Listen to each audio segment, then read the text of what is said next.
चोलिया बिगड़ से बसंतर बयानार बाय कोई ना पिया बे मोटाई बे कोई से नदिया कोई बे ना खाना छोटा पासे उतरे मां छिया बाजा जाके बाजा ना बिछिया बाजा के मौसी बसंतवा के चुमे जानी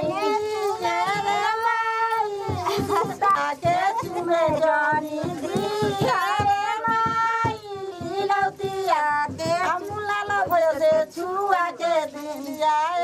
रे माई कमले सब भयो से छुआ के दिन भारी बिछिया बजती है गोरा पसे उतरे भाभी बिछिया बाजा के भाभी बाबू के चुमा बिछिया बाजा के भाभी बाबू के चुमेली पर कवन हाथ पानी सुबह हो कवन भाभी ढारेली पानी सुबह हो कवन भाभी ढारेली पानी लगावेली घानी सुबह हो हमरा ढारेली पानी सुबह